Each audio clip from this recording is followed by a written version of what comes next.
the prophets are born and create a ripple in our consciousness, a new dimension to our understanding, to religion, dharma, which has to be assimilated and has to be understood that whatever the previous prophets have said has to be culminated into something else. So, as we can say, Muhammad Sahib has said that all these prophets who have come on this earth have created a new ripple and also has sustained human beings with a newer evolution, a newer foliage opening into them. The idea of human beings of newness is that we have to give up all that is old and we have to become new. Or they think that newness means absolutely a juxtaposition condition in which one has to rise. And this is the cause of the folly of many people in the West as well as in the East. Whenever a new theme started, like we can say that first of all, a great saint came on this earth and he found that the people are following the idol worship in a very wrong way, because it is said in the Bible that whatever is created by Mother Earth should not be reproduced and worshipped. So they created another extreme religion out of it, saying that nothing should be worshipped, but it is said whatever is reproduced by the Mother Earth. So there are so many such things all over the world which are created by the Mother Earth. So they should not be worshipped by reproducing them and making images out of them. When such a prophet died, saying that this should not be done, one should not worship images, the other side of it started the extreme, going to the extreme that there should be no worship even if the Mother Earth has created. So all the human beings were divided into extreme conditions. One situation comes in where one has to say that this should not be done. So people take up that theme and just start building up onto that and saying that this should not be done as told by the Prophet. Of course, after the death of the Prophet, when the Prophet is living, nobody listens to him. They all torture him, bother him, do all kinds of things, and ultimately they may even kill him. Then another point is, every prophet is born at a different period of time.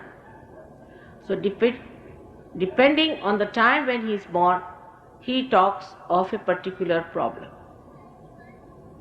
Say when Muhammad was born, Muhammad Sahib said very clearly that you should not drink. So people said that all right, we will not drink but we can smoke. So he had to rectify himself. He said, I am the last who has come, but he found that it is not so. So he came back again as Nanaka to tell people that do not smoke also. Like that, the persons or the group of persons who follow one incarnation go to another extreme and try to push down all the traditions, all that has come so far built up, like cutting the whole tree and start their own tree, which is artificial.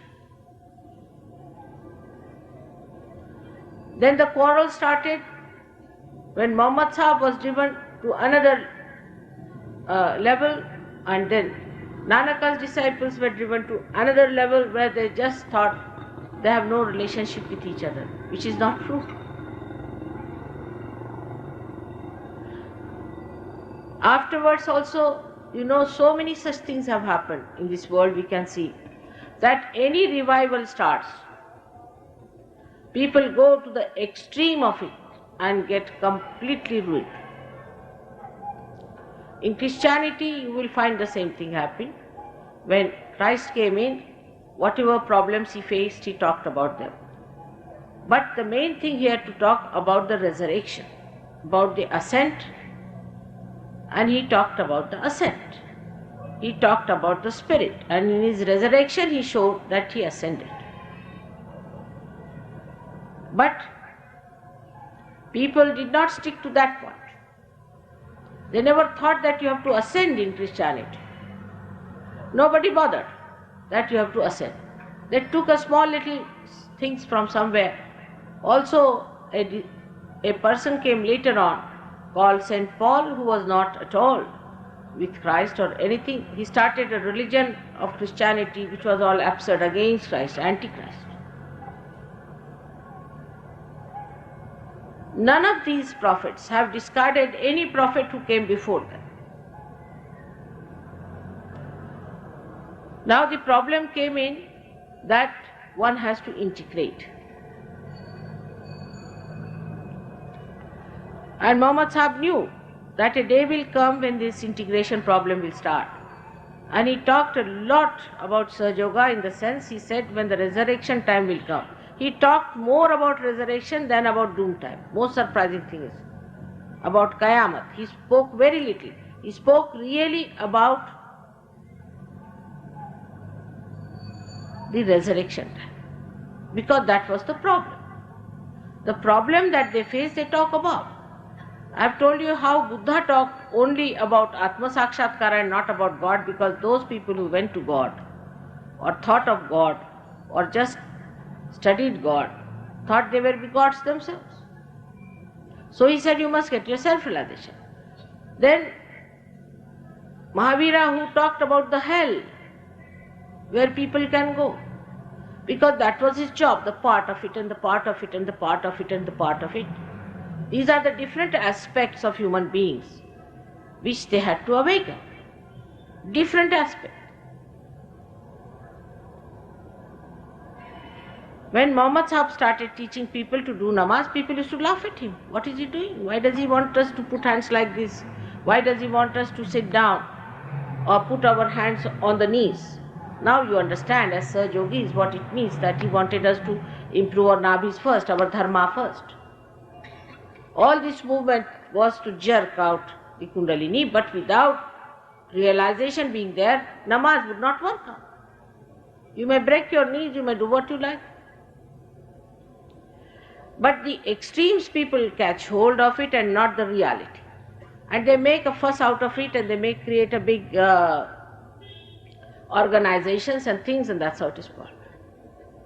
So when he said that Allahu Akbar is to be said with your fingers in your ears, you all say that, isn't it? All the Sahaja Yogis say with this finger in their ears, Allahu Akbar. Because this is the finger that represents the Vishuddhi, and the Vishuddhi chakra, deity Shri Krishna, becomes the Virata, the Akbar. So when you say about Akbar, you have to put your fingers into your ears and you have to say Allahu Akbar. Whole relationship and everything was never understood. For Indians, Shri Krishna was their avatara. For Western people, Christ was their avatara. For other people of Arabistan, Muhammad was their avatara. How can that be? They are all related to each other. So how to relate it to each other is a problem of Sahaja Yoga. When they come from different communities and different fixed ideas, it is impossible to stir them and tell them that you are all one. We talk of Hindu-Muslim unity. For example, Muhammad Sahib didn't know there were problems like that. But Nanaka did say, we have come to do Hindu-Muslim unity. But in the outside, if you do the Hindu-Muslim unity or any unity, it doesn't work out. It doesn't work out in the outside relationship. Even your brother may not be your own brother. If it is working outside. But if the spirit is awakened within you, then spirit is the one which is the connection with the whole, with the Virat, with Akbar. When Akbar is to be felt, you have to have your realization. Otherwise, you are just talking in the air. You don't know who is this Akbar. You have to get connected to that Virat, and that Virat is the primordial being. We are actually not integrated at all because we have different incarnations. Even if you are not absolutely atheist, even if you don't say that you do not believe in God or believe in something else which is anti-God, even if you believe in God, you believe in God in fragmentations, in his different aspects. But you don't see him in collectivity. You have to see that he is one God. Everybody says he is one God. Of course he is one God. I am one person, but I am also a housewife. I have to do some work for my household.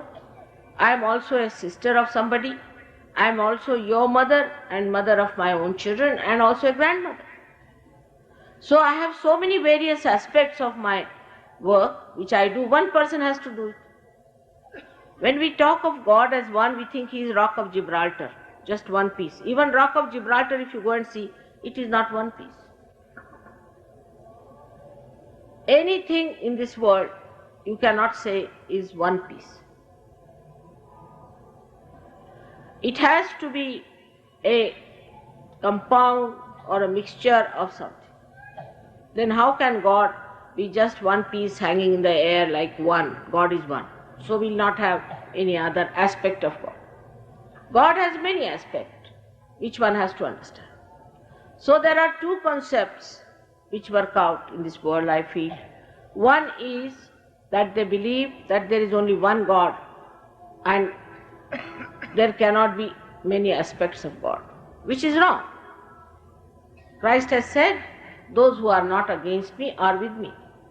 So this kind of a mental conception about God, that he is just like Rock of Gibraltar. See now this pendant, you have done it. There are so many lights. They are all giving one light to all of us. They are not giving separate lights, are they? How are they fighting with each other? What is the fight going on? They are adding to the same light. This is one pendant, but we have so many lights. We cannot do with one light. At different periods, a person has to be born. Every period, a person had to be born to enlighten one aspect of human awareness and consciousness. Variety has to be there because human beings are varied.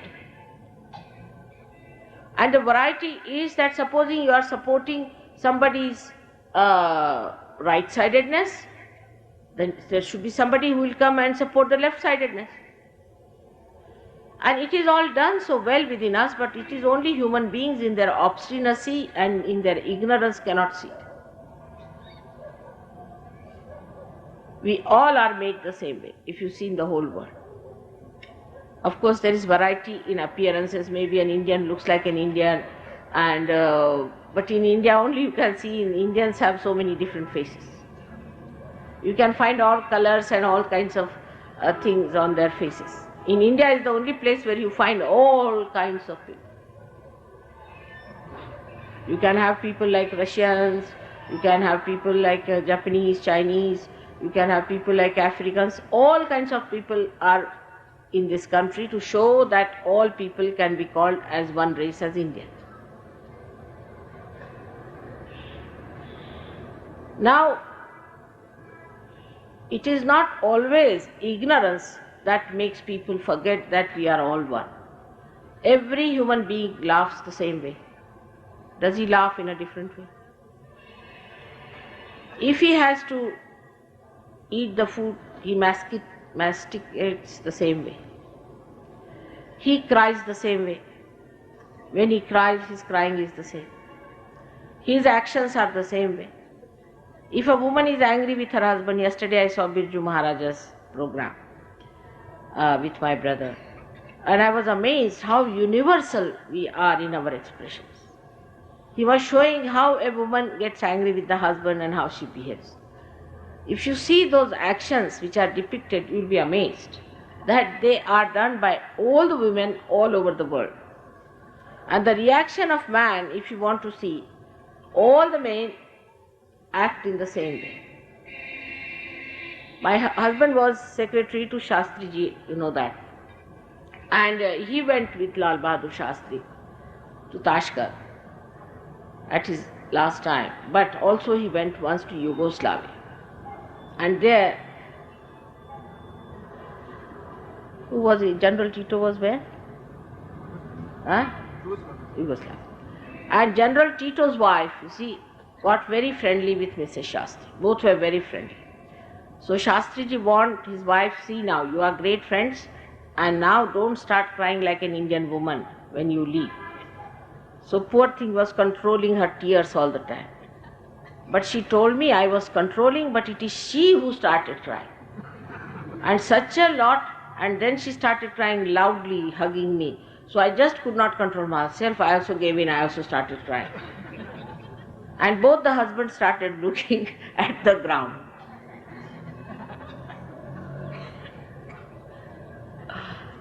So basically, all the women, all the men in the whole world react the same way to a situation. And you can see their reactions very clearly when it comes to children. They all act in the same way, in the same manner. Supposing they hear that two children are caught up in the air somewhere or something is happening to them, the whole world will be worried about them, how they are going to be saved. Something must be done to save them. The whole world will be praying to God, oh God, please save these two children are caught up there somehow or other. Everybody will be worried as if their own child is there. Even when it comes to death, I have seen that. When there was airspace, the spacecraft was going to land, and people were worried that they may be lost. I know in every masjid, in every temple, in every church and everywhere, they were Americans. Nobody thought of Americans, what religion, anything. To them it was a part of human beings, you see. The human bondage started acting. That time they never thought what country they were, what Americans have done to Indians, nothing of the kind. They just thought, oh God, these people are, oh God, please save them. Everybody prayed to them, prayed to God and prayed for them that they should be saved. That time, what had happened to us? How did we forget? We touched the reality at that time. And that is what it is. Anybody who tries, these Jews, when they were troubled by Hitler, everybody's sympathies were with them. But when these Jews started troubling the Muslims there, everybody's sympathies were with Muslims. Then why don't you think on religion? Even the Jews had sympathies with Muslims. Then we don't think what differences we have with them. None of the people I heard said, all right, they are punished or it's all right. Not even Jews. So the part that is within us, which is human, becomes absolutely troubled when we see some other human being is tortured. Of course, with these horrible ideas of fanaticism or maybe fear or maybe aggressiveness or whatever it is, we may try to be cruel. If you ask the people of Germany, how do they feel about the massacre? They just put down their heads. They said, we don't know, we were not ourselves. How we did it, we don't know. How it happened, we just don't know how it worked out. So when the violence is over, you just start feeling, oh God, I am a human being, they were human beings. So this oneness comes in, the feeling, the awareness comes in. It is not so in the animals so much. If they have to work, if they have to be active, they will be together. But if something dies, they are not bothered. Even if a child, or say of a monkey, is sick, the mother will be worried. She'll be screaming, shouting. But if the thing is dead, she will just throw away the child on one side and get up. It's only the human beings who can feel that oneness. So in our nest, this was given to us by Sri Krishna's advent. He gave us this awareness of human, or he keeps that awareness within us. We have to accept him as a person who gives us this awareness of human relationship. And whenever there has been problem, like this, somebody told me that in Somnath people believe that Sri Krishna came as Muhammad Ghazni to give lessons. So many Hindus believe. It was Sri Krishna who came as Muhammad Ghazni to give a lesson to these horrible Brahmins who were making money out of that temple. So many Hindus believe that. That to punish these horrible Brahmins who were making money, he had to come as Muhammad Ghazni to break that idol which was giving them so much money, and they were making all kinds of you can say extractions from the poor devotees who were devoted to that temple.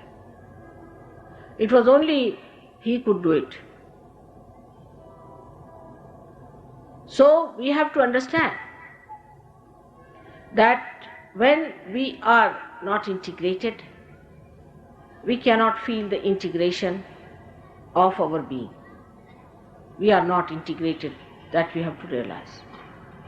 Our mind works in one way, our heart works in another way, our liver works in another way. As I told you, I am quite surprised that when they have told that don't drink, those people who follow these religions still go on drinking. But apart from that religion, forget it. They see a man going into a pub and falling and faltering, coming out, still they enter into the same to get to the same situation. Why? Because the mind tells them not to do it. Mind says don't go, the brain says don't go. But their heart is weak. They cannot. The habits. All the habits come through this kind of disintegration. We are so disintegrated within ourselves that if a person wants to do something, he just does the opposite of it. And that is the reason why we accept this kind of juxtapositions in life, what was told by him about music and about everything. Music has come out of God's love to us. Anything that is not for God's love is not music. I'll give you an example. There was a lady who used to do some sort of a qawwali. And I was on the censor board, I censored her qawwalis. And I said, this is not a qawwali. She said, why? I said, this is called as mujra.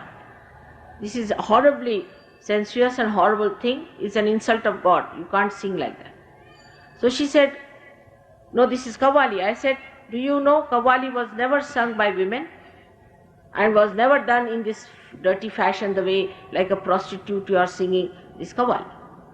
Is always, all the music was in the praise of God. And that's why Muhammad Sahib said that all the music should be in the praise of God and should not be. So we had other things like naat and all that.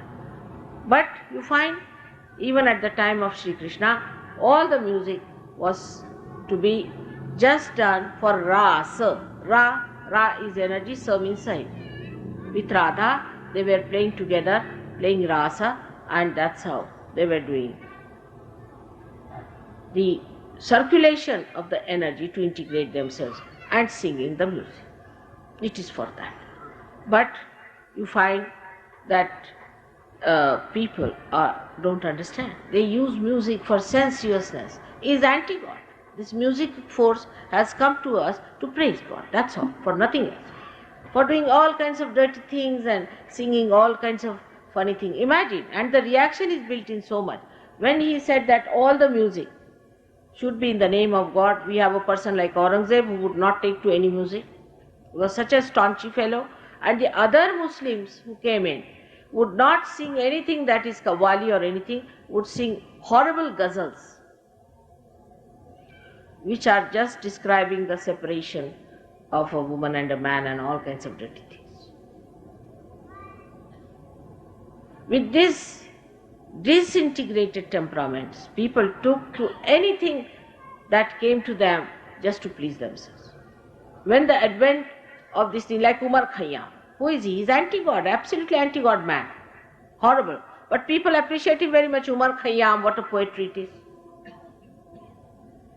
They appreciate. Why?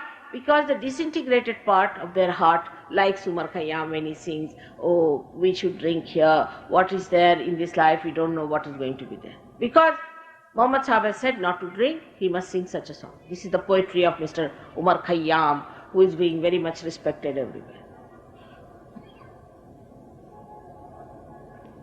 And he is very much regarded as a great poet in Iraq, where today Khomeini is one great horrible man is born, and he still respects this Umar Khayyam. I don't know how can he respect him. What a contrast! It is just see, what a contrast! This Umar Khayyam singing dirty songs. They are not in praise of God. Music which is not in the praise of God is not music, is ashleel, is filth, is dirt. Our classical music in India was based on Om. Even at Kundalini, when it reaches here, at the Vishuddhi Chakra, it makes all the sounds of A, A, I, I, U, U, A, I, O, O, Ru, Ru, Lu, Lu, Aha. All these 16 vowels are coming from the 16 chakras, or the sub-chakras, or the petals of this Vishuddhi Chakra. These are Bija Mantras of the Vishuddhi Chakra. All the vowels come from here. And when we sing dirty songs, we spoil this chakra Vishuddhi.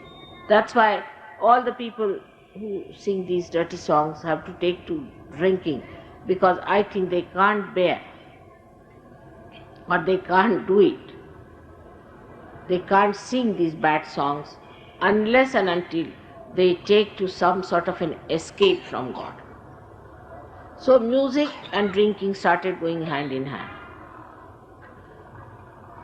In the West, the music broke all its traditions because they had no sense left in them to recognize that music is meant only for God, only for hymns, to be sung in the praise of God. All music should be in the praise of God. All ragas should be in the praise of God. We had no namaz system of different times, but we have a system of music in different times. At different times, a certain music should be played, where you describe a mood, and all the moods that are described have to relate themselves to God. There is no other mood that is enjoyable to the spirit that does not relate to God. There is no mood which one can enjoy. Even Bibhatsa, the mood of Bibhatsa is grotesque. Even that mood one enjoy, one can listen to when they see the filth and dirt. The left side is so scientific. Our music system is extremely scientific because it was taken in the form of this music, when actually the Kundalini moving into different, these Sapta Swaras. These 7 Swaras are built in our 7 chakras. We start with Sa, then Re, Ga, Ma, Mother, Pa, Da, Ni, My name also starts with me. These 7 swaras are built in with 7 notes, and there are vikrutis, vikrut swaras, which are the side, other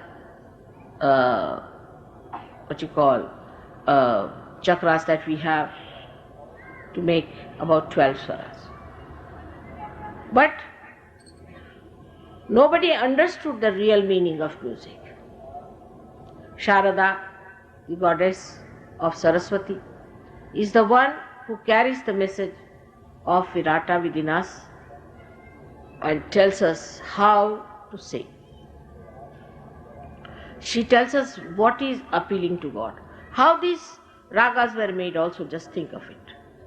Because first they chose the notes, the aroha, avrohas, the going up and down, which was appealing to God. So the melodies were created. Melodies are fixed. You cannot change the melodies, the notes, because they found out that at this point the spirit awakened. On the vibrations they found out. They found out that when they sang this way, it worked out. The veena they played and they found out the exact swaras.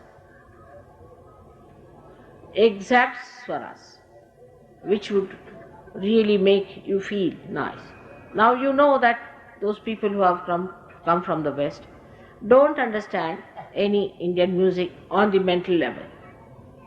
But they understand at the spiritual level, because their spirits get filled with joy and the vibration starts flowing.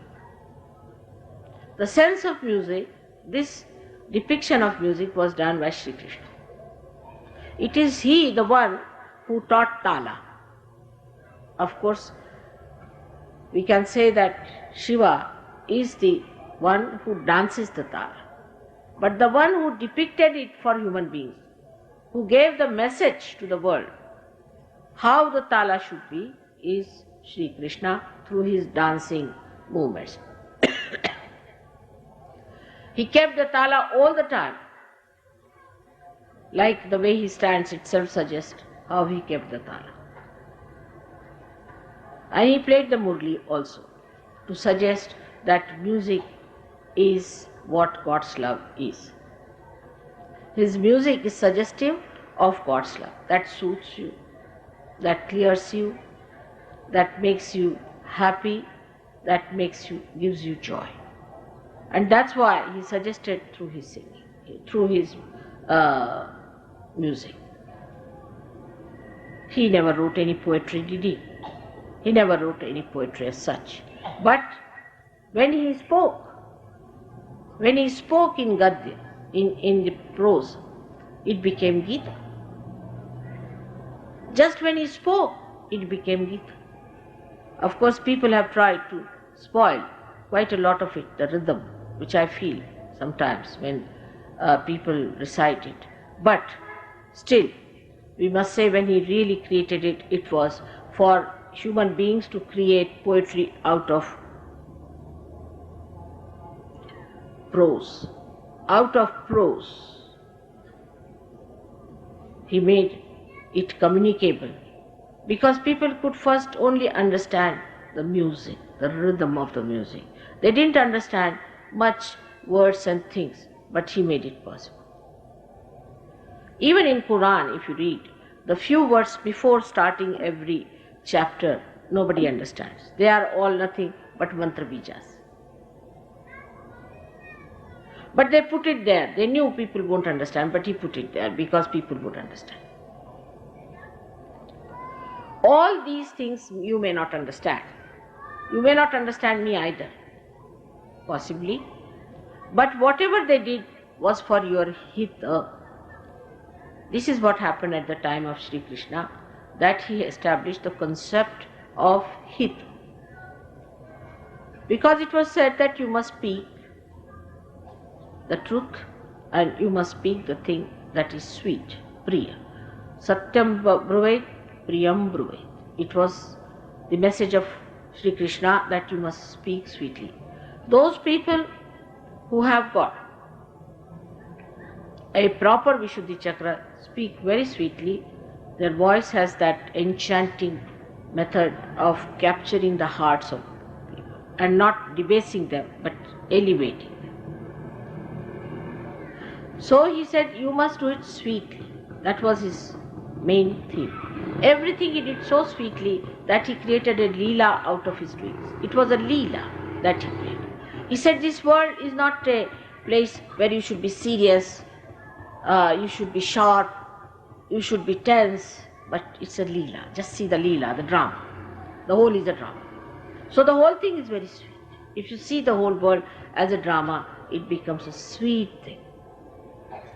The sweetness of it, even if you see a person trying to be funny, you get a joy out of it.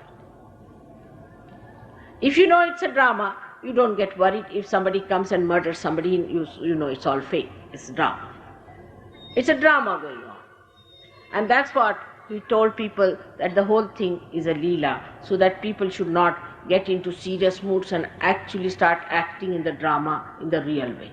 Like you see, you appoint somebody as, say, Shivaji Maharaj, and there is somebody coming from the other side and he takes a sword and he really hits the fellow, then you say this Shivaji Maharaj actor is no good. He gets absolutely involved into the thing and he hits the other person.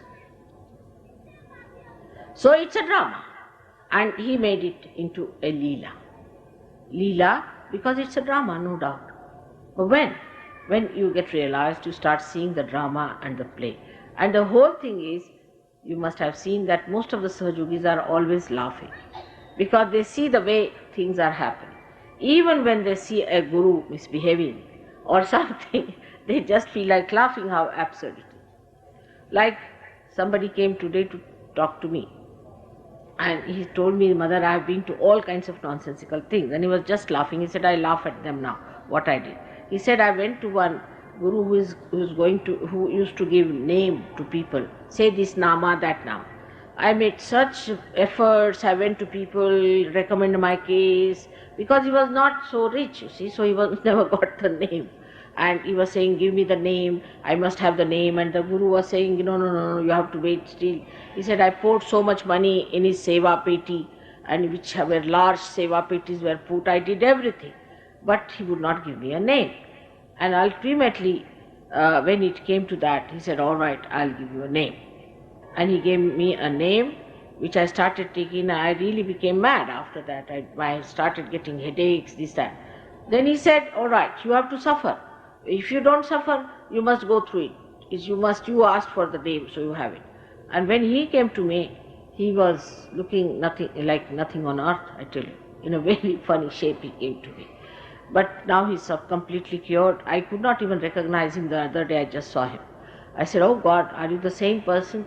So he said, Mother, now I laugh at all these things and I just see that how people are stupid. To go to these false people, follow false ideas and false conceptions, and how they are missing the point. And he asked me a question, have they to go to that limit of destruction to come to you? I said, I don't know about them, what they have decided. But it is true that people are so stupid that they take to all these ideas and all these negative things much more easily than to the positive things, because of the Vishuddhi chakra being spoiled. If your Vishuddhi chakra is not spoiled, your hands are working better. Many people who get realization do not feel vibrations in the hand because their Vishuddhi chakras are not alright. Now what does that mean, that your Vishuddhi chakra is not alright? First of all, by temperament, you are not a collective person. By temperament. You are not a person who enjoy collectivity much. Like people who are fussy. I want this, I want that, I want to sleep on a proper bed, I must have this, I must do that, this kind of a I. Those who have too much I in them, because both ego and superego start from this Vishuddhi chakra. You see, a man who is an egoistical person is not able to see the collectivity at all because he's separated with the rest of them. His ahankara covers his being so much that he cannot enjoy the collectivity. Now, you see Sri Krishna lived with whom? With gopis, little boys. He went and used to look after his cows, just looking after the cows. None of these incarnations you'll find were interested in rich people or anything. He went and stayed with people who were very ordinary from the worldly point of view. And there he played, and there he did all these tricks of sweetness. He used to steal the butter. He used to steal the butter. And many people who are criticizing him always say, oh, he was a thief. Yes, he was a thief. He was the thief of the thieves. So what? He used to steal the butter because this butter was taken to Mathura by these ladies to get some money. And that was giving more health to all these horrible Rakshasas who were in Mathura. So he didn't want this to go there and give them this good health.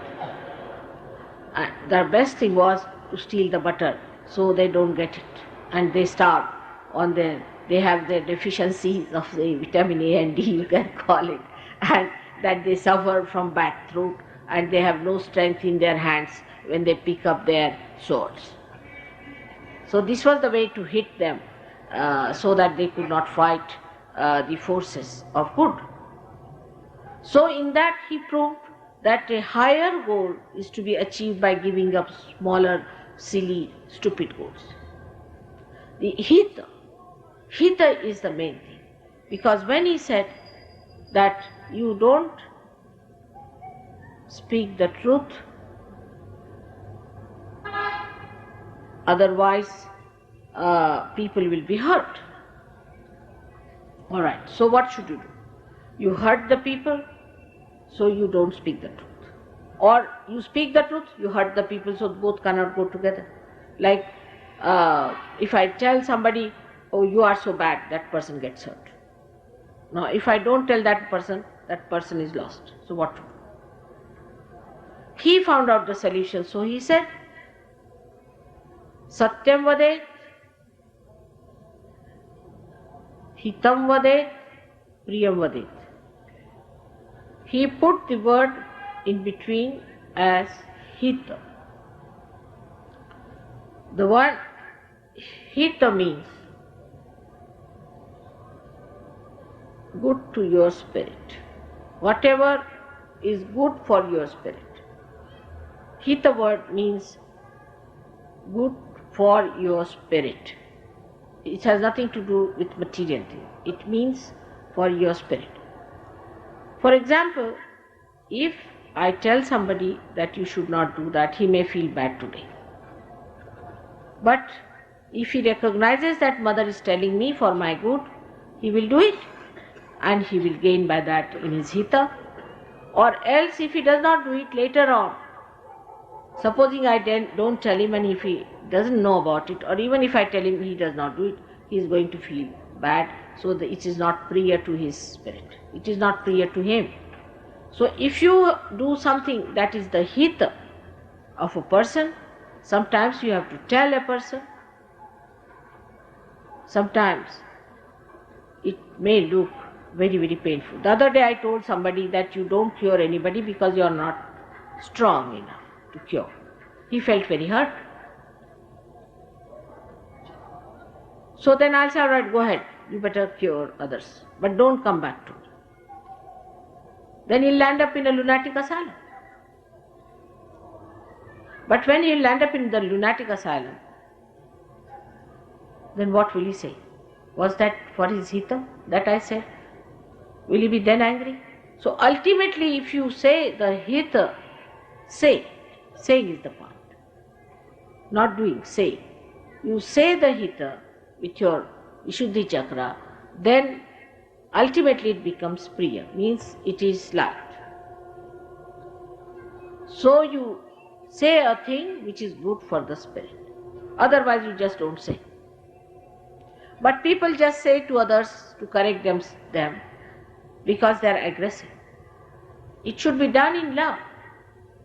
Hita means done something in love. If you want to say something to someone in love and you feel it is necessary, and the third condition, you must have adhikara. You must have the right to say to the person. If you don't have the right, you just keep quiet. Let God look after. You are not in charge of anyone. But if you have to say to someone in love, and if you have an adhikara, then you have to say it. If you don't have the adhikara, you should not say anything to anyone unless and until it is absolutely priya to that person, involving his hita. This is what he put, that you should not do any anadhikar cheshta, means you should not do something unauthorized. Like I would say, somebody comes to me and says that, where is that person whom I want to murder? Then what is the truth? Should I tell him, all right, this is the truth, you go and kill that person? According to the strict government law, it may be. I don't know if it is. I don't understand the government laws at all, or the human laws. But it is not. Then what you have to tell him? You just keep quiet. He has no adhikar, he has no right to ask you or to get this information from you. You just keep quiet, I don't know. Then he may beat you, do anything, you just say, I don't know. It is anadhikar cheshta.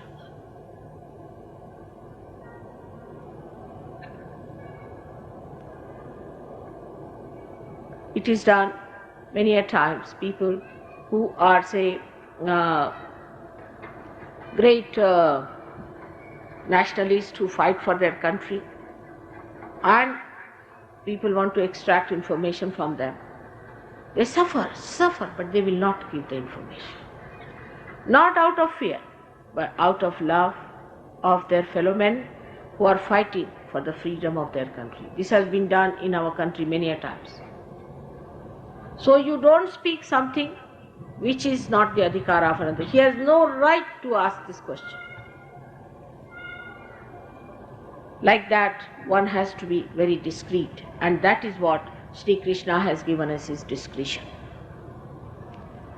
Many people ask me, Mother, then in this situation what should I do? In that situation what should I do? That means the person has not developed the Vishuddhi Chakra to be discreet.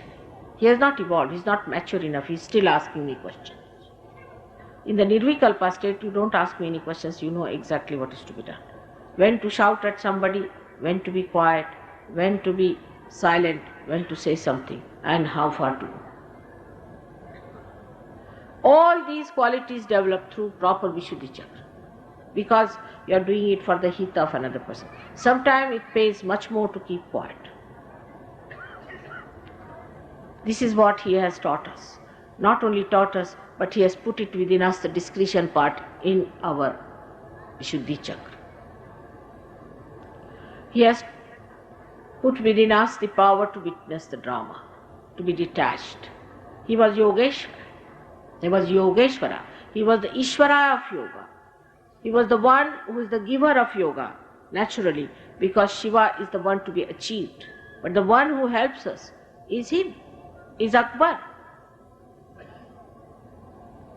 is the Mahalakshmi Tattva, is the central path which takes you to Shiva. So he is the one who takes us there. It is he who is supported by all the prophets. He works out this for you, this great work of evolution. So one can understand very clearly that if our Vishuddhi Chakra is put right, we develop exactly how to be discreet in Sahaja Yoga. We devise a method by which we talk so much that makes people feel priya, that they appreciate, they like it, priya, loving, and also it does their hita. Even sometimes you have to say something which is harsh, or maybe your silence may make them feel a little harsh, doesn't matter. It will give them ultimately their hita. So the ultimate goal is hita. That's what Krishna had in his mind. to do the hit. So his Samhara Shakti also, which he had, the killing.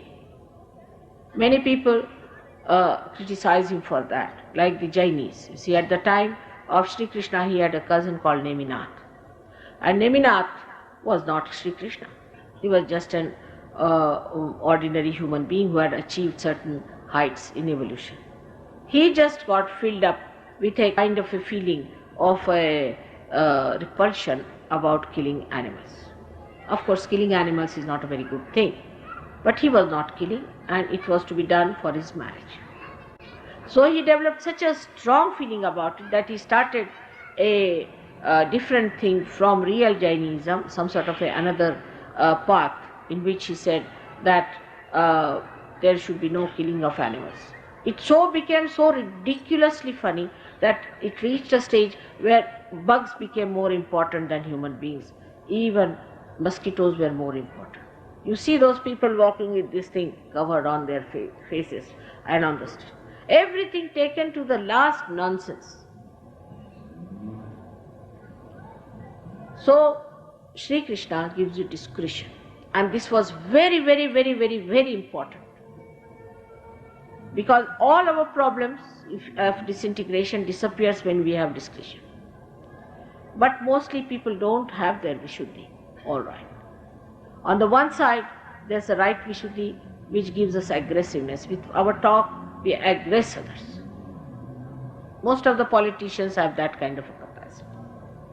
But if they get mediums into them, like supraconscious, like Hitler had, he learnt it from some Tibetan lamas who taught them these all dirty tricks of overpowering people. He managed to put such spirits into them that they killed thousands and thousands and thousands and thousands of human beings. The left Vishuddhi is another problem. Such people also don't have a collectivity sense because they are frightened of others. They are so negative, they always see the negative side of another person. I have seen people who come and tell me about every Sahajogi, that's wrong with that Sahajogi, this is wrong with that Sahajogi, that's wrong with... No positive points at all. They only see the negative point. So they have no collectivity. They are always have fear. All the time they are frightened of others because there is something in them that frightens them. So they have their left Vishuddhi very badly caught up because they are guilty. Especially in the West, you will be surprised, who are supposed to be such aggressive people. They have terrible left Vishuddhi because they, by their doing, build up a very big guilt within themselves. They see how they have been behaving, their community has been behaving, their country has been behaving, they develop a big guilt in their mind. Moreover, as Brian has told you, that it is cut, the roots are cut, and you start behaving in an anti-God manner, even without realizing that it's absolutely wrong. It's true. The left Vishuddhi comes up because they feel guilty, despite they are doing wrong things, with the knowledge that they are doing the right thing. They feel guilty because in the subconscious, the conscience of a person works it out, and that guilt is accumulating to howsoever you may deny. But the left side goes on catching, and they have a left Vishuddhi. So one has to say that, Mother, I am not guilty.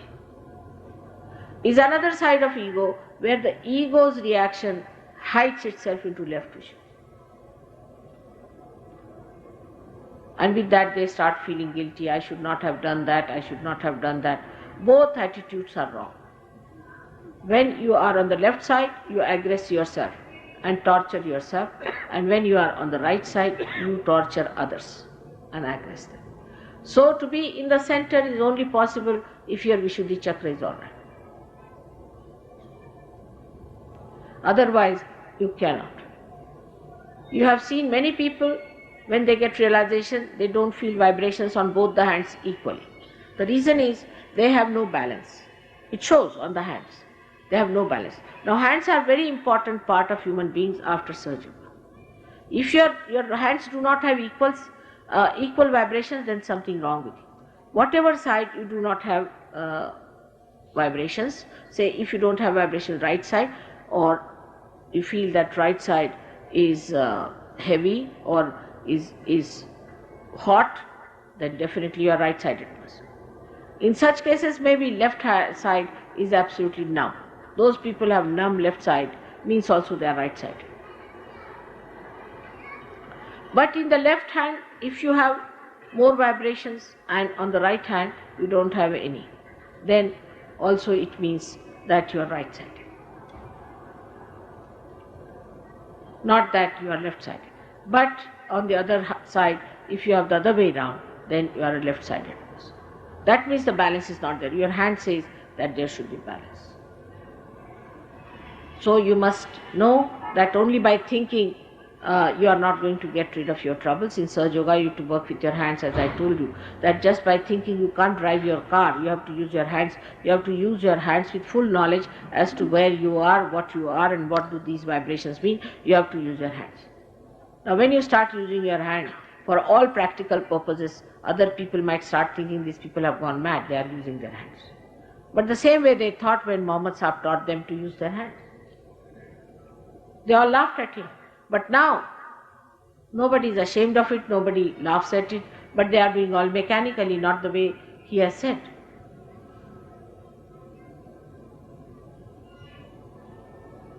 So first of all, use these hands for your own purpose, for yourself. These same hands can help you. Now the Kundalini has awakened, so it is passing through all the centers in a very thin way maybe, but it is there. So first raise it more and more. You can do it with your hands. It's a circle. When your hands raise it, it starts flowing more in your hand. Only your hands can raise it, it starts flowing in. Give yourself a bandhan or raise yourself, raise your Kundalini. Learn all these methods carefully. Your hands are very important. If your hands are not working, you be careful on that. You have to get your vibrations in your hands to begin with. Some people who have had problems with their hands because of previous life or some sort of a thing, they feel their chakras in their own places. Then after some time you start feeling your chakras in your brain.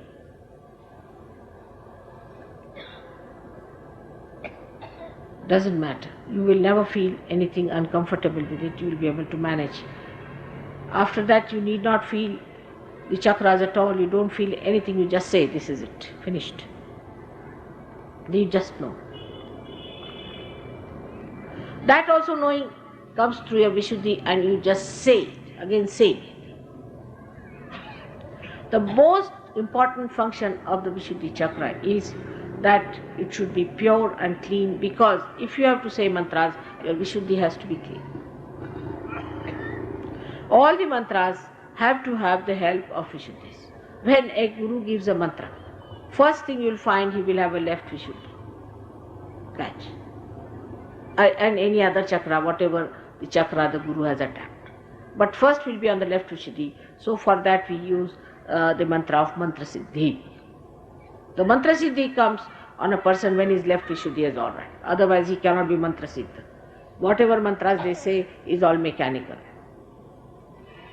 Your left Vishuddhi should be alright if you have to say the mantras in a proper way to be effective, to have enlightened mantras. Even Allahu Akbar has no meaning if your left Vishuddhi is not alright. So you will see how in Sahaja Yoga left Vishuddhi is important and right Vishuddhi is important for vibration. So Vishuddhi chakra plays a tremendous role in Sahaja Yoga, because it connects you to the Virat, to the whole. So you come to the point where you know that it is through Vishuddhi chakra you know the whole Akbar. You get connected with it. The rapport is established through Vishuddhi chakra. And you can feel it. It's communicated to you. The rapport may be, supposing the hands are cut, still you might get your realization, many get it. But if you do not have your hands intact, then the communication is poor. Then maybe on your chakras you will start developing the communication later on. But this is the easiest way to feel the communication in your hands if your hands are sensitive. So what should we do to keep the Vishuddhi chakra is the problem. I have been told that I should finish my lecture soon and go away soon. But I think I should finish this today about Vishuddhi chakra. What should we do to keep our Vishuddhi chakra all right? Steal the butter and eat it. You must eat butter because it has vitamin A and D. Vitamin D especially. Vitamin D. So that calcium grows in your body, so you become a strong person. If you just take calcium without butter, then there's a problem. So try to take butter whenever you have Vishuddhi chakra problem. For physical side, I am just telling about Vishuddhi.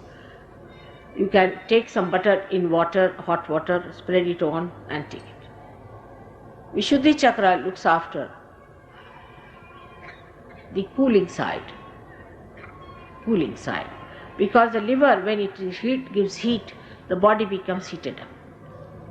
Then the one that really cools it down is the Vishuddhi chakra.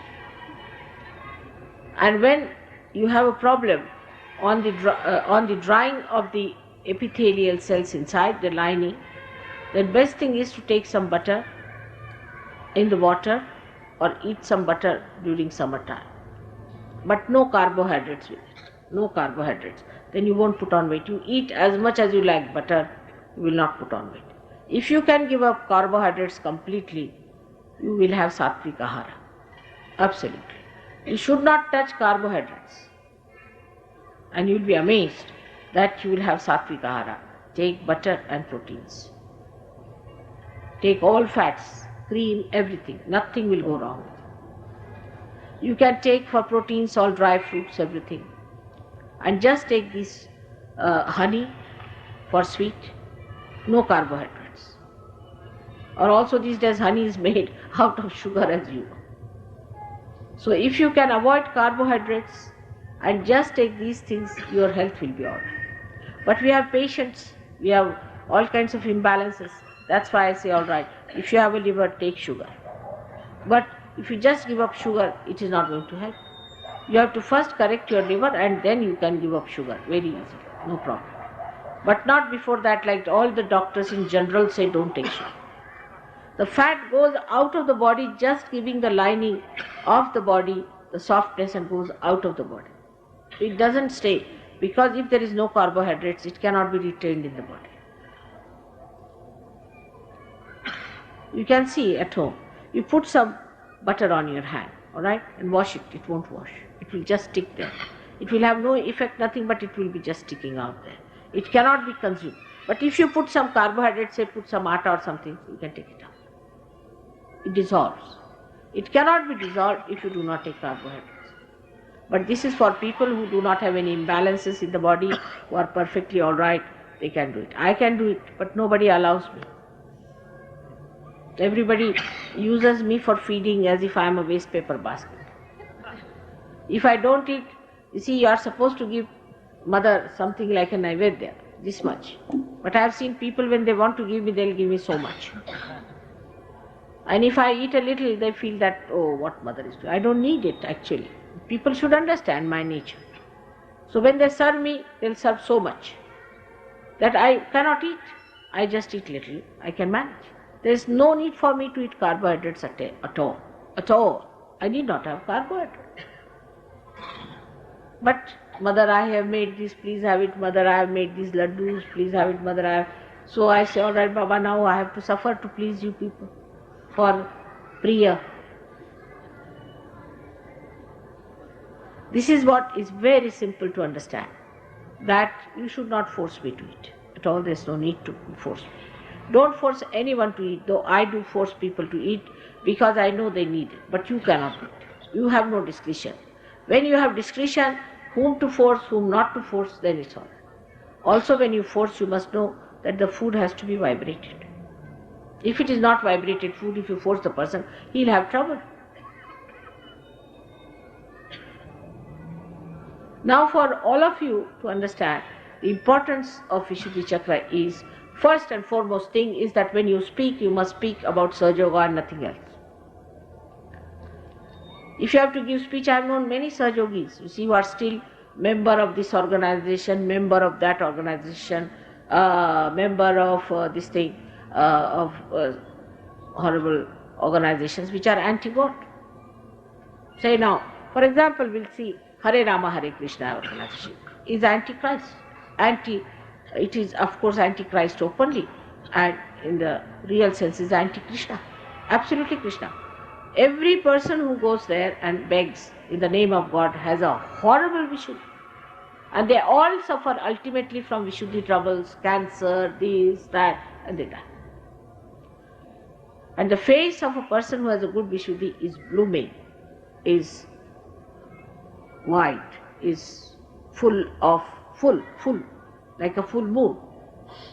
And if you have a face which is all shrunk down, that means your Vishuddhi is not all right. If the Vishuddhi is functioning well, there has to be glow on the face. The face should be full and nourished and sparkling. And eyes should be sparkling, because Vishuddhi chakra also looks after the eyes, it looks after the neck, it looks after the ears, it looks after the nose. If your Vishuddhi chakras are spoiled, you have problems with all ENT things. So the people who are like that, like this, we can say the man who was the leader of that organization, they think they are doing Hare Rama, Hare Krishna. Actually they are doing absolutely anti-Krishna activities, absolutely. You have no business to call Krishna's name like this, like mad, standing before all the people wearing these horrible dresses of these dhoti and kurtas, and which they are absolutely done in a very funny way. They don't know how to wear it. The women wearing their saris and men buying those bodhis and putting them on their head and shaving their heads. Did Krishna shave his head? Did he ever shave his head?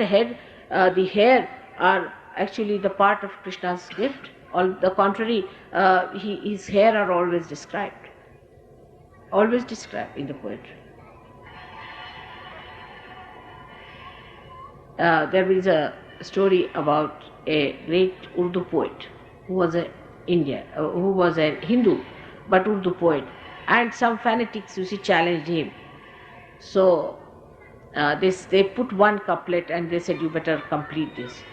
So he said, काफिर है वो बंदे जो नहीं इस्लाम के. So he completed it like this. इस्लाम के माफिक हैं गेसू मेरे घनश्याम के, काफिर है वो बंदे जो नहीं इस्लाम के. His hair are described in every poetry, are used. Here they are shaving their heads, putting these bodhis on their heads and walking about. When did Krishna had bald head? Did he have a bald head? He is Yogeshwara with 16,000 wives, means 16,000 powers. He didn't have Sahaja Yogis to work out, so he got them as wives. They were all yoginis. He created all this drama and he got them as wives, because a man, if he has any women as disciples, then naturally he is blamed. And as a man, he has to have powers in the women. Women are always the power, the Shakti. So they came as his wife, and he became the husband of 16,000 wives, and the 5 Ranis he had were the 5 elements within him. He played all the tricks, he created. How will you know about him? How far can you go understanding him? So these people who are trying to call Sri Krishna every moment, every minute, standing on the streets and begging in his name, all over the places begging like beggars. Krishna couldn't stand begging at all, never. He believed in having a right. He would steal than to beg. All these beggars being created in the name of God, I think is one of the greatest sins, to beg in the name of God. I had seen this happening before the temples and all that. And I used to think, before the temple in front of God, to stand and beg. To be a fakir means to beg. What is this? Is this a sign of a Basha? Sri Krishna was a Badshah, a Yogeshwara, and these beggars, they are the followers of Sri Krishna. Horrible things. They look so miserable and they are absolutely like cabbages. And many people believe that they are in peace. Naturally, if you are living in a smashana, you are in peace, in a dead condition. And our country, which is a poor country, supporting all these beggars here, all our rich people are giving them money and lands. Is this the way we are going to support these lamas who come down from there and these horrible people coming down from the west, all the people who cannot work? Very nice, come here, say Hare Rama, Hare Krishna and read Gita and say some few words by heart, and then you earn your living here, nicely living. Every village there is one or two sitting there and begging. Can you believe it? And our government is not bothered about it to find out who are these people, why are they here in the name of God, why are they begging like this? We have so many poor people who are begging in the name of God. Why not collect them and help them instead of helping these horrible people? Like this, you see, people have anti-God activities and anti-Krishna activities when you take the name of God in vain. Vishuddhi catches. I have known people sitting, Vahguru, Vahguru, Vahguru. Is it so? Nanak Sahib is so cheap that we should go on taking in them Vahguru, Vahguru, Vahguru. They will go on having the mala in the hand all the time. What is this going on?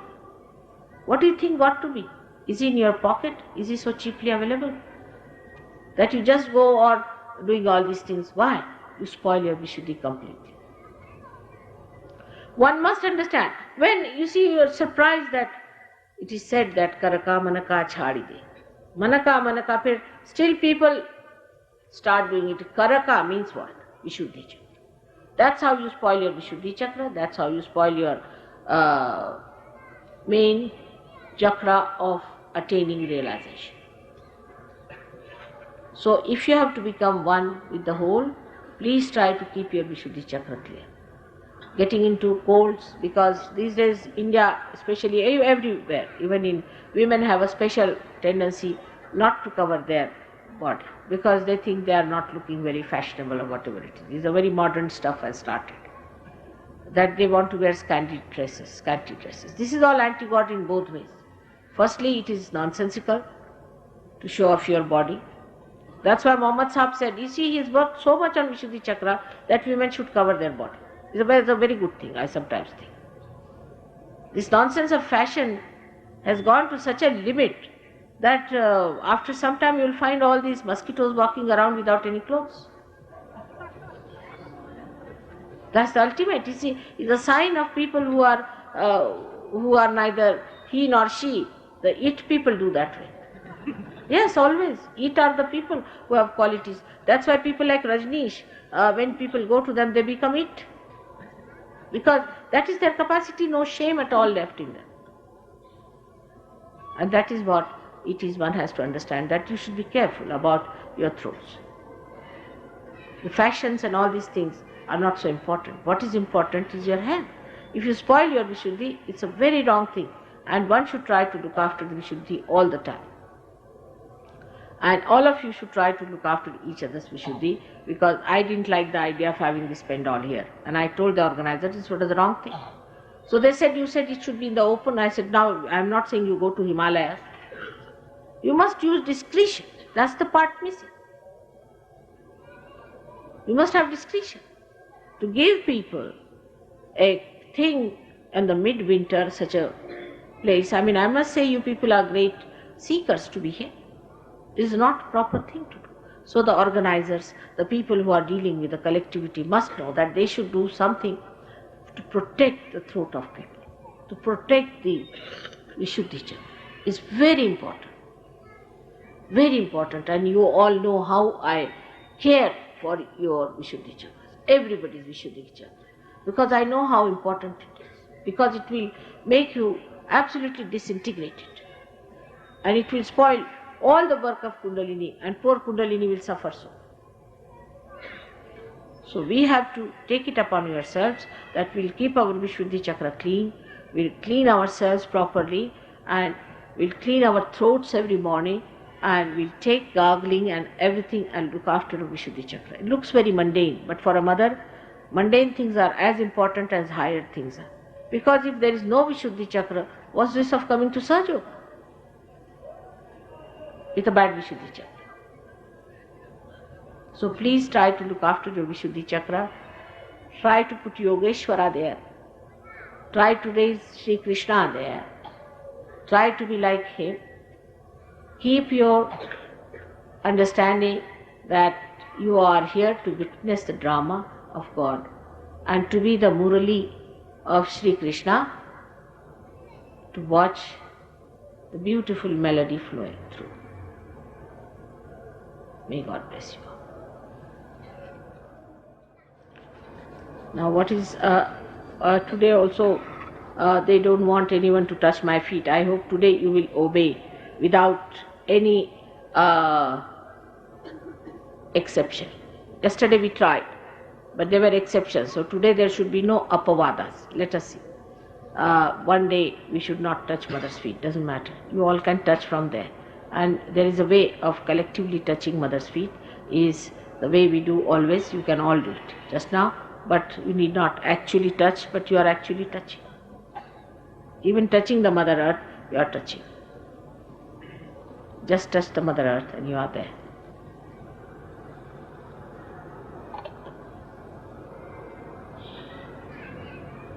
Just touch the Mother Earth. You will find the Kundalini rising.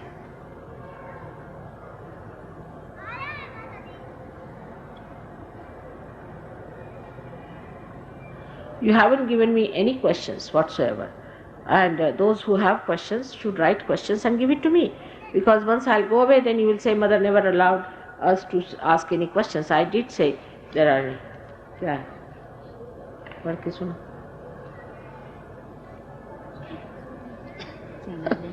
हाँ? चना. क्या? चना. चना हाँ. हाँ. क्या? माता जी, क्या पितरों को श्राद्ध करने चाहिए? पितरों के श्राद्ध करने चाहिए? उनके चित्र रखने चाहिए? Something I asked you today. क्या एक और है क्या इसके बारे? इन्होंने क्वेश्चन किया है कि क्या पितरों के श्राद्ध करने चाहिए और पितरों के फोटोग्राफ्स रखने चाहिए. जब उनकी तेरही होती तब तो करनी चाहिए श्राद्ध.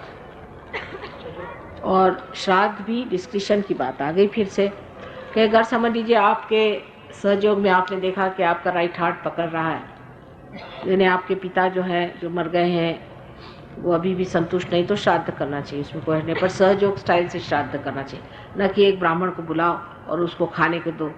एक बार लखनऊ में हमें पता हुआ कि हमारे जो पूर्वज थे उनका श्राद्ध नहीं हो पाया, तो हमने कहा हम श्राद्ध करेंगे.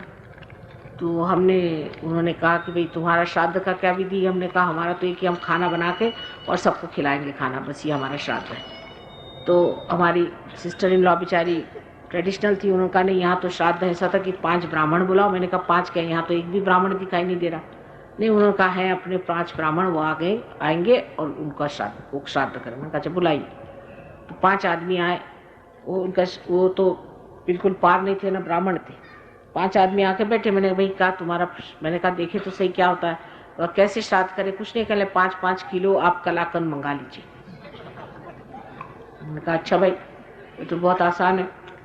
तो उस जमाने में कलाकंद आता था कोई 10 रुपये किलो या 5 रुपये किलो ऐसा था. 25-25 रुपया काफ़ी होता था. मेरे हस्बैंड तो सरकारी नौकर थे. उनको भाई चलो श्राद्ध एक बार करना, हमारी नंदरानी है उनको भी खुश करना है. उनका चलो भाई ले आओ. तो हम सबके लिए ले आए 25 किलो और 5-5 किलो एक ब्राह्मण 5 ब्राह्मणों को दिया जब वो आए थे. मैंने सोचा ये घर बांध के ले जाएंगे. उन्होंने वहीं दोने खोले, ना अपने बच्चों का सोचा कि इसका सब खाना शुरू कर दो, और सब खा गए 5-5 किलो. मैं तो देखती रह गई. मैंने कहा भाई वाह. तो हमारी नंदरानी बड़ी खुश हुई, हमारे पितर जो हैं वो खुश हो जाएंगे, ब्राह्मणों को कलाकंद खिला दिया. मैंने कहा जी क्या वो कलाकंद खाते भी थे, और वो क्या 5 किलो इनमें से कोई खाने वाला नहीं होगा जो ये लोग खाते हो. तो उन्होंने कहा आप क्या कह रहे हैं, हम तो आज यहाँ 5 किलो खाए, कल जाके और जगह खाएंगे 5 किलो, हमारे लिए 5 किलो क्या चीज़ होती है जी। मैंने कहा मान गए आपको, आप असली ब्राह्मण हैं। अच्छा मुझे माफ़ करिए, हो गया आपका हिसाब किताब? कहने हाँ ठीक हो गया, हम तो 5 किलो से कभी कम खाते ही नहीं, आप क्या बात कर रहे हैं। मैंने कहा सॉरी आप जाइए, इस तरह के श्राद्ध नहीं करने चाहिए, श्राद्ध का भी एक तरीका होता है।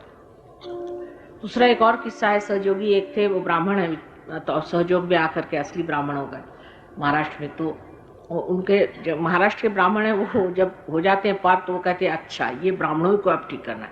जैसे अगर कोई हमारे पास ईसाई आता है तो वो जब देखता है कि सहयोगी है तो सब ईसाइयों के पीछे लग जाता है कि तुमको ठीक करना है। कोई अगर सरदार जी आता है तो वो कहता है कि माता जी, हर समय उसको लगता है कि सरदार जी को ठीक करो, मैं सरदार जी ठीक हो गया बाकी के। और सही बात है, अगर आपको वाकई उनके लिए फीलिंग है तो आप चाहेंगे कि सब सरदार जी ठीक हो जाए। तो इसी प्रकार होता है। सो एक ब्राह्मण हमारे यहाँ थे, वो ब्राह्मण हो गए, तो अब वो ब्राह्मणों के पीछे पड़ गए।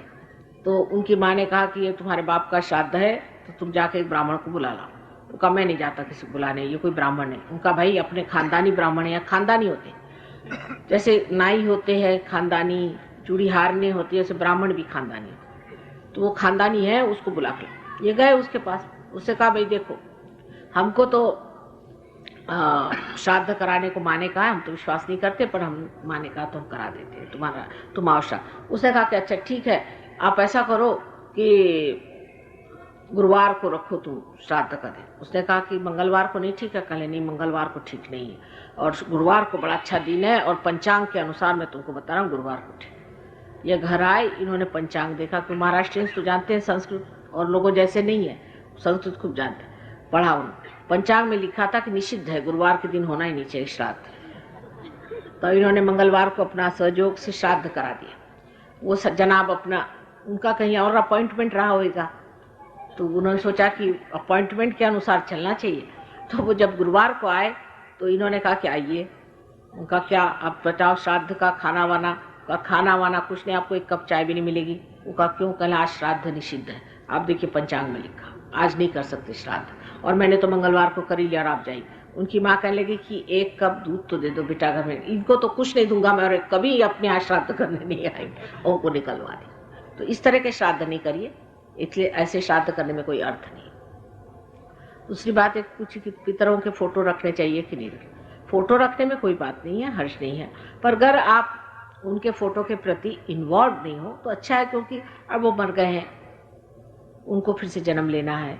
उनको बेकार में आप अपने, अब बहुतों का कि उनके फोटो क्या रख दिए, उनकी आरती होगी, पूजा होगी, उनके सामने रोएंगे धोएंगे हर समय, तो ऐसा अगर हो रहा है तो उसको अंदर रख। अगर उसके प्रति ये भावना हो कि अब ये मर गए, ये हमारे पिता थे, ठीक है बस, तो फिर कोई ऐसा नहीं प्रॉब्लम नहीं हो। लेकिन अधिकतर लोगों का तो मैंने देखा यही होता कि जब भी देखा फोटो किसी का तो लग गए उसी बात करना। अगर इस तरह की बात हो रही है तो फोटो मत रखिए, क्योंकि फोटो से नुकसान होता है। अगर नुकसान नहीं होता है तो फोटो रखना चाहिए। फिर डिस्क्रिप्शन की बात आ गई। क्या औरतों को करवा चौथ का व्रत रखना चाहिए? कोई सा भी व्रत मत करिए, करवा चौथ का व्रत करना चाहिए औरतों को कि नहीं। ऐसा व्रत मैंने देखा औरतों को करते हो, बहुत परेशान हो जाती हैं बेचारी, बिल्कुल मत करिए। हाँ अगर बगैर परेशानी के कर सके तो, पर कोई करवा चौथ करना है और ऐसे भगवान पे कोई भी संकट डालने की जरूरत नहीं। सहयोगियों को पार होने के बाद कोई जरूरत नहीं। उनके पति सब स्वस्थ रहते हैं, सब ठीक रहता है। अगर पति सहयोगी है तो कोई प्रॉब्लम ही नहीं, करवा चौथ क्या करने की जरूरत है। सब कहते हैं कि पार्वती जी ने करवा चौथ किया था, लेकिन उन्होंने शादी से पहले किया था, शादी के बाद नहीं। शादी के बाद करने की क्या जरूरत है। करवा चौथ का सबसे बड़ा तरीका यह है कि अपनी पति को पति समझ के रहिए, उनकी सेवा करिए, उनको समझिए वो क्या चीज़ है। वो बच्चों जैसे होते हैं, बहुत बार उनका बिहेवियर एकदम बच्चों जैसा होता है। किसी बात पे तुनक जाएंगे, किसी बात में बिगड़ जाएंगे, उनका अहंकार बड़े जल्दी डूब जाता है। ये सब देखना चाहिए। तब उनसे प्यार से रहें, उनके साथ मीठी बातें करें, उनको सुख दें। ये करवा चौथ है। ये नहीं कि करवा चौथ के दिन भी आदमी को 1000 गालियाँ निकाल रहे हैं। तो सब फिर वही बात आ गई ना डिस्कशन की। हालांकि करवा चौथ करने वाली औरतें मैंने देखा नहीं कि कभी भी ठीक से करवा चौथ करते। अगर करवा चौथ करें तो ये कि कब चंद्रमा निकलता है, कब चंद्रमा निकलता है, सबकी खोपड़ी चाट जाएंगे। उनको इतनी भूख लगी रहती है, ऐसे लोगों को क्या करवा चौथ करने की जरूरत है। और ये अनमैरिड लड़कियों को करना चाहिए कि हमें पति शिव जी जैसा मिले। पर आप पार्वती जी है क्या, पहले अपने को पहले पार्वती जी बनाइए, फिर शिव जी की इच्छा करें। शिव जी जैसे बैल पे बैठने वाले पति को संभालना कोई आसान नहीं है। शिव जी किसी का पति हो नहीं सकता सिवाय पार्वती का, वही संभाल सकती है और कोई नहीं। सब बीहड़ जीव है, ऐसे बीहड़ जीव की इच्छा भी करना मुझे लगता है गड़बड़ है। तुम लोग के बस का ही नहीं तो काय को ऐसे बीहड़ जीव की तुम लोग करते हो। लास्ट क्वेश्चन, क्या मासिक धर्म के दौरान पूजा, क्या मासिक धर्म के दौरान पूजा लेनी चाहिए, वाइब्रेशन लेनी चाहिए?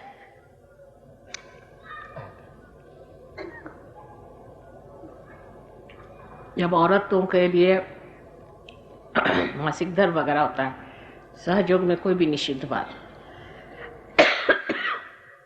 कोई भी चीज को निषिद्ध नहीं माना जाता। शुद्धि की खोलान सिर्फ उस वक्त में औरत को आराम करना चाहिए। और पूजा भी चीज में आप जानते हैं हमारा क्या विचार, पूजा भी किसकी करते हैं आप पहले ये देखना चाहिए। हाँ, वो भी काफी तमाशे, इसमें बड़ा गहरा जाना पड़ेगा। मेरे विचार से पहले थोड़ी पूजा वूजा बंद करके अभी जब ध्यान ही करें। जिसलिए पूजा करते थे वो हो गया, अब पार हो गए, अब इसके बाद काहे की पूजा करने की। मैंने आपको विश्वास ही नहीं होता कि आप पार हो गए, अब पूजा की जरूरत नहीं, अब ध्यान करने की जरूरत है। ये तो ऐसा ही हुआ कि मैं आ गई मोटर में यहाँ और मोटर ही में बैठी रह गई और मोटर वाले को भी चल रहे, चलो हमको तो जाना है प्रोग्राम में। अरे भाई अब आ गए, अब उतरो और भाषण दो। अभी वहां अभी भी तुम कहाँ चल रहे हो? तो पूजा की तो जरूरत तब तक होती है जब तक वहां पहुंचे नहीं। पहुंचने के बाद समझ लेना चाहिए कि कैसे पहुंचे, क्या करना चाहिए। सारा रवैया बदल जाता है। अब मोटर से उतर के पैदल चल के यहाँ पर आए ना, सारा रवैया बदल गया। मोटर में तो पैदल नहीं चल रहे थे, मोटर चल रही थी। जब यहाँ आने का था तो मोटर रोक के अंदर आ गए, रवैया बदल गया ना हमारा। ऐसी सहयोग में अपना रवैया बदलना पड़ता है।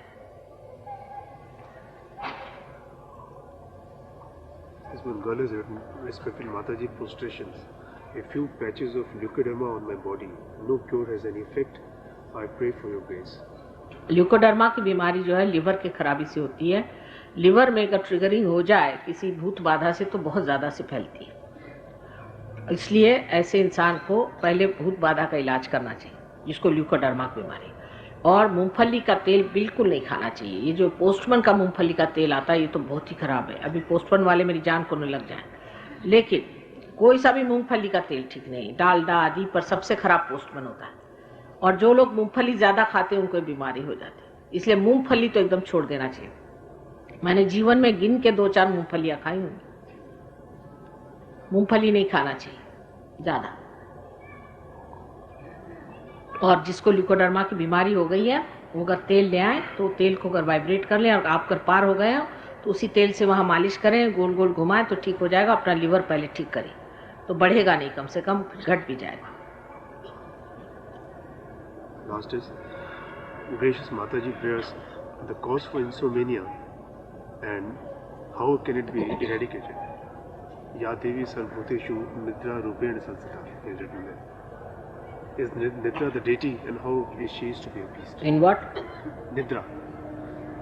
Insomnia, loss of. The question is about insomnia and what are the deities involved as far as the Nidra is concerned. Ya Devi Sarvabhuteshu Nidra Rupena Samstita. She is the one who gives you sleep. Is the left side. Is the Mahakali. That one gives you a sleep. And to get to her, you must raise your Mahakali Tattva. So all those people who have insomnia business should raise the left side and put it to the right. Try about 108 times first of all.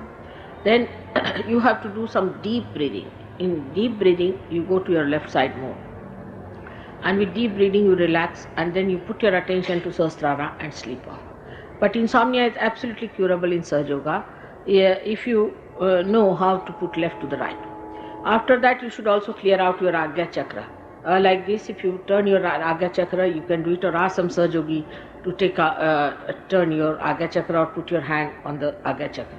But the problem is, if you ask any other Sahajogi, he might get insomnia. So best thing is you use my photograph and try to turn your Agya Chakra like this. Also, you can use the kumkum to put there, which will make you sleepy. And if you try to sleep in complete darkness.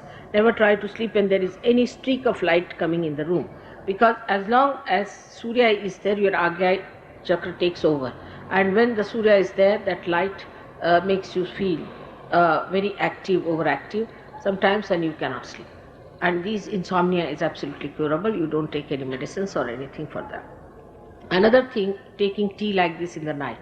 You might get insomnia, not me, but you might get. But normally never take any tea or any coffee after 6 o'clock. Never. Make it a point. I also try to do that, because just to give you a lesson, but I have no problem of sleeping. But you should not take any tea or coffee after 6 o'clock. Say about 5 o'clock afterwards you should not take. You will see that you will sleep very well. On the contrary, in the West, people always take coffee after dinner. And then they take pill to sleep.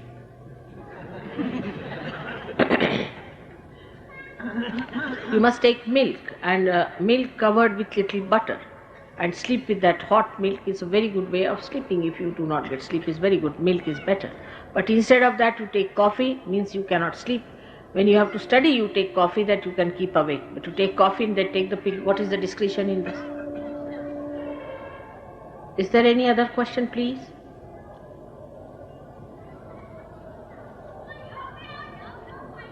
कुछ पूछने का है? क्या कह रहे?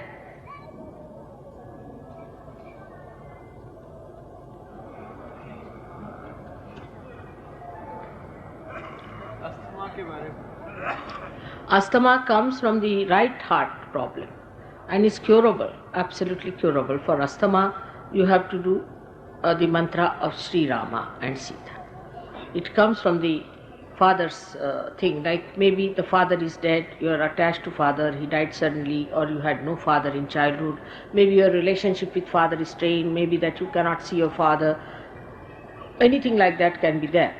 And also it can come from bad relationship with husband also, asthma can come, or the husband, if he is not a good husband to his wife, he can get asthma very much. If he lost his father early, and he doesn't keep good relationship with the wife, he'll get always asthma. So that can also happen.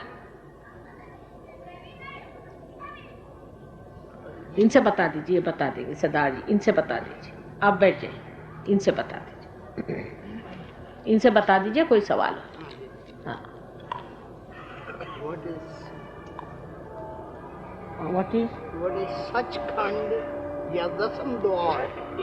Sachkhand दसम द्वार. क्या? सचखंड या दसम द्वार क्या है? Sachkhand is the limbic area in the brain. Sachkhand, where the Satya is established, where Satya प्रकाश प्रगटित होता है. सत्य आपके अंदर प्रगटित होना. तो शब्द जो है प्रगटित का मतलब ये होता है कि आपके चेतना में महसूस होता है. ये नहीं कि आपको कोई लेक्चर मारे और ये सत्य है वो सत्य है.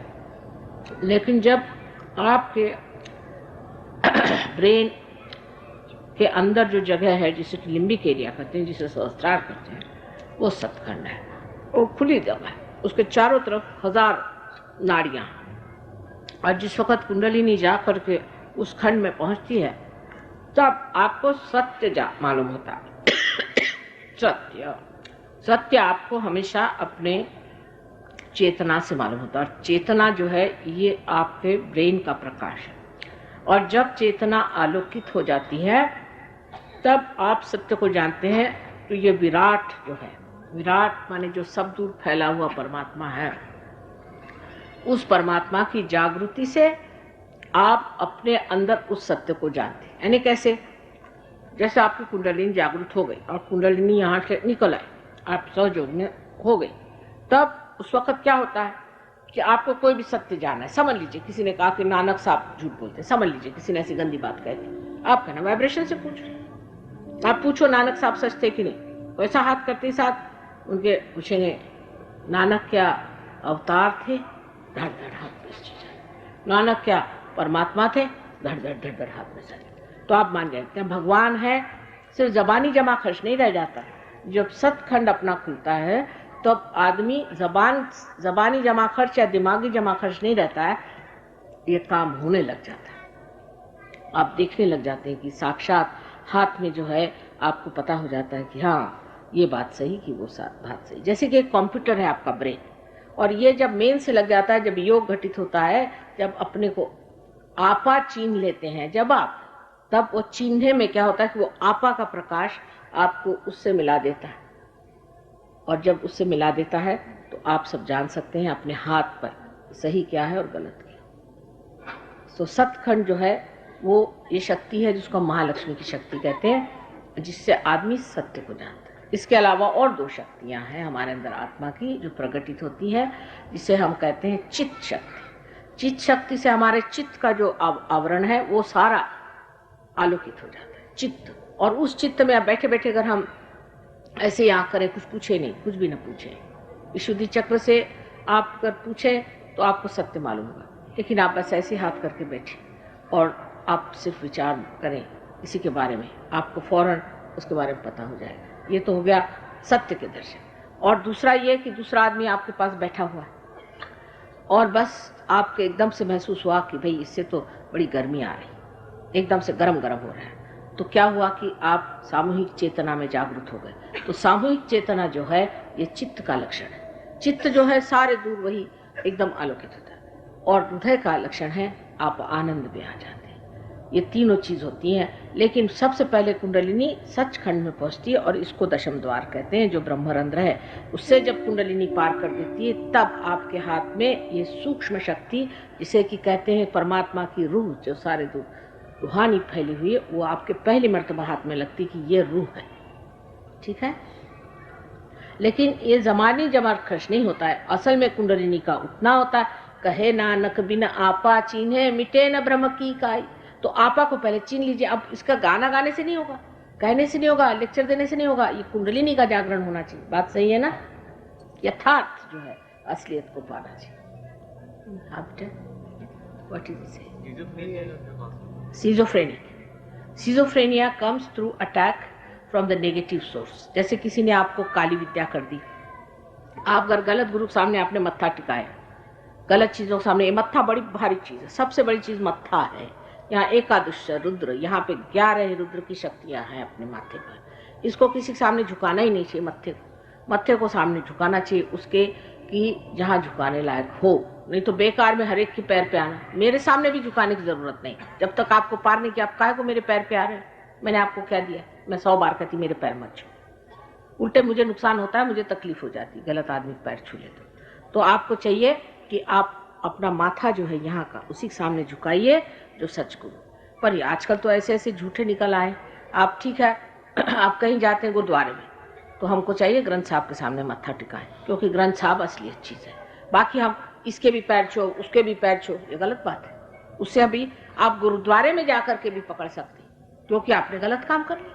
जब गुरु ग्रंथ साहब है तो उसके आगे कोई गुरु है ही नहीं, उसके आगे किसी को भी गुरु मान लेना, ये गलत बात है। वही है, गुरु ग्रंथ साहब आपको ले दिया, उसके सामने मत्था टिकाओ, बस, उससे आगे कुछ।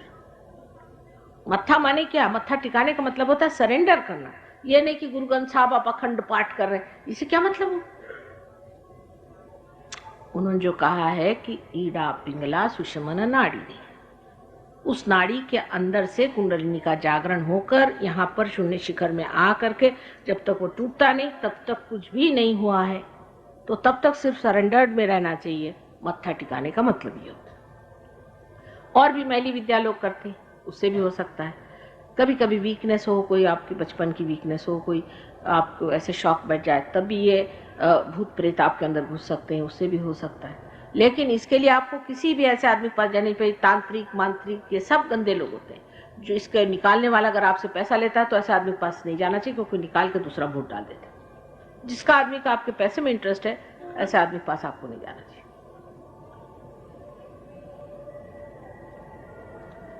कौन से प्रभु की प्रार्थना करनी चाहिए? ये तो आप सहयोग में आएंगे तो आपको पता होगा कि आप ही अपने गुरु हैं। और जब प्रार्थना करनी तो प्रभु माने सब उसमें आ गए। उसको किसी भी नाम से पुकारो, कोई उसको प्रभु कहता है तो भी वही चीज़ है, और उसको आप सत श्री अकाल कहो तो भी वही है। आप उसको किसी भी नाम से पुकार सकते हैं, लेकिन पहले समझ तो लो कि इसका मतलब क्या है, ये चीज़ क्या है।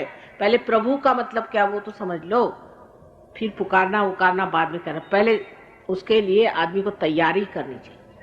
पहले तैयार हो, पहले सब उसको ज्ञान को प्राप्त करो, फिर उसके बाद तुम समझ जाओगे कि तुम्हें कौन से एस्पेक्ट ऑफ गॉड को जानना है। समझ लीजिए तुम्हारा राम का चक्र पकड़ा है और तुम नानक को पुकार रहे हो, तो नानक बेचारों को बेकार में परेशान कर रहे हो। चक्र तो आपका राम का पकड़ा हुआ है, और अगर आपका नानक का चक्र पकड़ा है तो राम को क्यों परेशान कर रहे हो, नानक को पुकार। ये समझ लेना चाहिए। पहले कुंडलिनी के जागरण के सिवाय आप ये नहीं कह सकते कि कहाँ पर रुकावट है। जब तक गाड़ी नहीं चल पड़ी आपको क्या मालूम कहाँ पे मोड़ आने वाले हैं। पहले से आप उसको मोड़ के रखे लेफ्ट में या राइट में तो चलेगा। जैसा मोड़ आएगा उस तरह से देखते जाना है, उस तरह से मोड़ते जाना। अब आपकी कुंडलिनी कौन सी गति पे है, कहाँ अटकी है, उसको पहले समझ लीजिए। बिल्कुल आप पे है, आपको खुद समझना चाहिए कि मेरी कुंडलिनी कहाँ है और किस जगह रुकी हुई है, मुझे कौन सा मंत्र कहना चाहिए। वो मंत्र कहती वो देवता जागृत हो गए, फिर आगे चल पड़ी, फिर दूसरी देवता जागृत हुई, आगे चल पड़ी। इसमें एक है दिमाग खुला रखना चाहिए पहली चीज कि हमारी कुंडलिनी कहाँ है। उसके अनुसार ये सारी मंत्र विद्या जो है सहयोग में पूरी तरह से समझा दी जाती है, और उसको आप एक्सपेरिमेंट करके देखिए और उसका साक्षात करिए और उससे फायदे देखिए। उसके लिए कोई ये ज़रूरी नहीं कि आप आंख मूंद करके काम करें। उसको आप बिल्कुल एक ही चीज़ को देख सकते हैं कि आपका चक्र कौन सा पकड़ा है। अरे जब ये लोग नानक साहब को समझते हैं और गणेश को समझते हैं तो आप लोग क्यों नहीं समझेंगे? आप तो पहले ही जानते हैं। लेकिन समझ लेना चाहिए, कोई क्लोज्ड माइंड नहीं रखना चाहिए, तब समझ जाएंगे कि हमारी कुंडलिनी कहाँ की है। और ये नहीं कि अब हो सकता है किसी ने इस बात पे नहीं कहा, किसी ने उस बात पे नहीं कहा, कोई हर्जा नहीं। क्योंकि जितना टाइम था बेचारों के पीछे में तो हाथ धो के लगे हुए थे सब, कोई बोलने भी नहीं देता। जितना टाइम था उसमें जितना भी कवर करना था उन्होंने कह दिया, जो उनको उस वक्त काम करने का था कर दिया। जैसा मेरा काम है कुंडलिनी का जागरण करना, वो मैं कर रही। जिसका जो काम होता है वही वो करेगा ना। तो उनका जो काम था उन्होंने कर दिया, अब आप उसको पकड़ के मत बैठिए कि उन्होंने ये काम नहीं किया तो हम क्यों करें। सब ने फ्यूचर की बात करी है, ये खास बात समझ लीजिए। सब ने, आज तक कोई ऐसा नहीं हुआ जिसने कहा कि वो दिन आने वाला है, ऐसा नहीं कहा। ऐसा कोई भी हुआ है प्रॉफिट? वो दिन आएगा जरूर, वो दिन होगा जरूर, ये चीज होगी जरूर। सब ने कहा, मोहम्मद साहब ने कहा है कि रेजरेक्शन का टाइम आएगा, उन्होंने तक कहा, बहुत बार कहा। तो वो टाइम आ गया, जब वो टाइम आ गया तब आप सब चुप रहे, क्योंकि वो जो थे उन्होंने ये कहा, उन्होंने वो कहा। भाई उन्होंने कहा ये दिन आने वाला है, जब सब जानोगे तो। क्या नानक साहब ने कहा नहीं? बिल्कुल कहा है कि जब वो दिन आएगा तब तुम लोग जानोगे खुद, सबने कहा है। फिर जब वो दिन आया तब आप मुकर गए कि साहब ये नानक साहब ने ये बात नहीं कही। भाई मेरे कहने के लिए भी तो कुछ छोड़ गए होंगे कि क्या सभी वही कह गए? उनको कहने भी दिया तुम लोगों ने, मुझे ही नहीं कहने देते, उनको क्या कहने दिया होगा? उनकी तो जान ले ली, वो प्राण के पीछे पड़े रहे। जिस वक्त वो जिंदा थे उनके पास कितने लोग थे? उनकी खुद बीबी उनके प्राण लिए हुए थी। और जब आज वो नहीं है तो आप कुछ भी बना, क्या फायदा? उससे कुछ फायदा होने वाला है? अपने को तो अपना भला देखना चाहिए। स्वार्थ, स्व का अर्थ पालो सो स्वार्थ है। बड़ा अच्छा शब्द बनाया है, स्वार्थ। स्व का अर्थ जब नहीं जाना तो स्वार्थ क्या हो? सब कह गए, शिवाजी महाराज कह गए कि स्व का तंत्र खोजने का दिन आएगा।